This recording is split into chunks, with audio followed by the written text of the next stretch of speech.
Tubahaye ikaze kuri Hospitality TV Rwanda, tubashimira kuba mudukurikira, tubasaba gukora subscribe, comment and share kugira ngo dukomezanye urugendo. Uyu munsi tugiye gukora capati. Hari abantu benshi bazi yuko capati ari iz'abantu wenda bafite ibikoni bihambaye. Ntabwo izi zisaba ibikoni bihambaye. Uri mu rugo wazikora, ntacyo bisaba, ni ipanu n'imbabura cyangwa se gazi, hanyuma bikagusaba ifarini, amazi, umunyu n'utuvuta, ubundi tugikomereza. Nta kigoye kirimo. Iyi videwo irarangira bamaze kumenya neza gukora capati mu buryo bwiza kandi bwizewe. Hari abandi bajya bavuga ngo baroringa capati zikazana amatwi. Ntago wakoresha ino tekinike ngo capati zizane amatwi. Icya mbere ni ukuyizinga nka kuriya turi kuyizinga. Ukuri kubona turi kuyizinga aba ariko ugomba kuyizinga. Hanyuma mu kuyiroringa ntago irazana amatwi, kirazira. Reka dutangire turoringe wirebere. Urafata kariya karoro wakoze nk'akaziga, ugashyiraho ifarini kugira ngo itaza gusitikinga kuri roringi pini. Nurangiza utangire uroringe. Uroringa bigufi, ukongera ugahindura, ukongera ukaroringa bigufi, ntukomeze kukurura cyane. Warangiza ukongera ugahindura. Urinda urangiza capati yawe itagize amatwi. Yagira amatwi gute? Ni tekinike.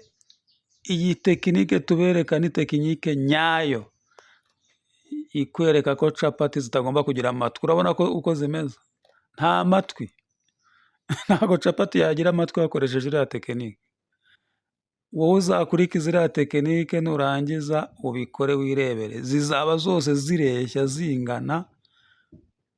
Hanyuma nurangiza ufate ishyiga ryawe ushyire ku muriro uringaniye biterwa n'ishyiga ufite. Ufate ipanu ushyiremo amavuta aringaniye, ntabwo ushyiramo menshi, ushyiremo capati. Ikindi ngiye kubereka hano ni uburyo ushobora guteka capati nyinshi icyarimwe. Atari uguteka agacapati kamwe ngo wongere utangire akandi, oya. Fata amavuta yawe ushyire ku ipanu, namara gushyuha ushyiremo icapati. Nubona itangiye kubyimba, itangiye kuzana bubbles, urabona ko itangiye kubyimba, itangiye kuzana bubbles, aba ari bwo uyihindura. Kandi mbere yo kuyihindura ni byiza kuyitera amavuta kugira ngo rwa ruhande ugiye gushyira hasi narwo rube rubifiteho amavuta. Urabona ko iri kubyimba yazanye bubbles. Ziriya bubbles zikwereka ko hasi ubwo yatangiye gushya. Utarazibona ntugakore ikosa ryo guhindura capati. Hanyuma nurangiza urebe ko hasi hahiye uhindure. Ntabwo hari hashya, turahatera amavuta nanone kugira ngo nituhasubiza hasi haze gushya neza, kuko amavuta niyo atuma capati ishya. Hanyuma ufata indi capati ya kabiri ugerekeho.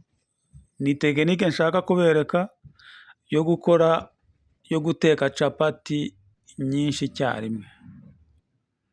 Ntabwo ari ngombwa ngo ujye uhora uteka agacapati kamwe ngo nigashya uteka kandi, hoya.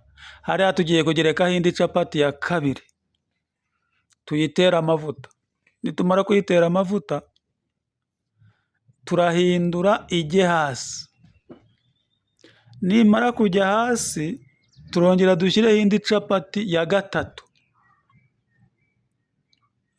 Urabona ko igiye hasi, uruhande dusize hasi twaruteye amavuta. Ya indi ya mbere urabona yahiye, turayitera amavuta.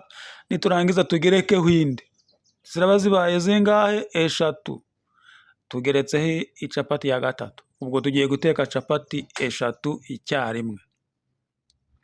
Babandi rero mumbwira ngo wateka capati ntizigire amatwi gute, waroringa capati cyangwa se wakurura capati ntizigire amatwi gute. Ntabwo zagira amatwi, biterwa na tekinike n'akamenyero. Ya capati ya gatatu twasize uyitera amavuta, warangiza ukongera ugahindura ikajya hasi. urabona ko igiye hasi, na ya yindi yari iri hasi urabona ko uruhande rumwe rwamaze gushya.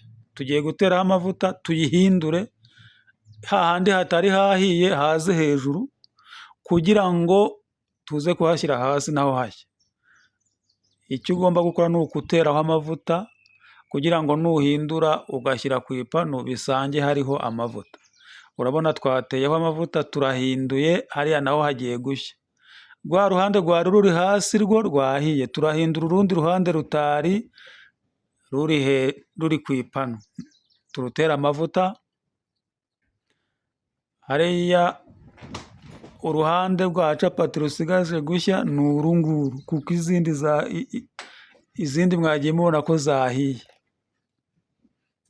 Tugiye guhindura hano hejuru hajye hasi, nihamara kujya hasi ubwo capati zose ziraba zirimo zishyira rimwe, eshatu icyarimwe. Urabona ko uruhande twari rusigaranye rutari rwashya ni ruriya ruri ku ipanu hasi, narwo ruri gushya.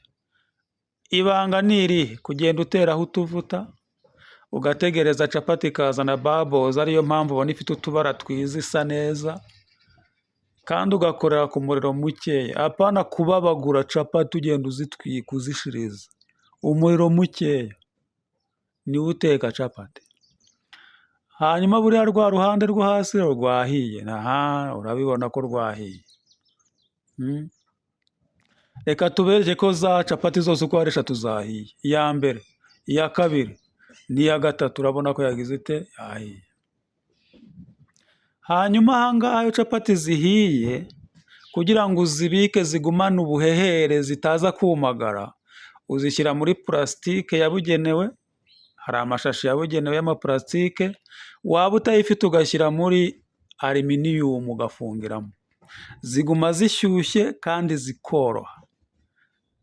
Ubwo rero ntihakagire urongera kuvuga ngo capati yanjye ndayikora ngo ikumagara ngo ikavunagurika. Oya, hariya iragumya ibobere neza, ize kuba yoroshye imeze bien. Muryoherwe rero, capati zacu zirabonetse.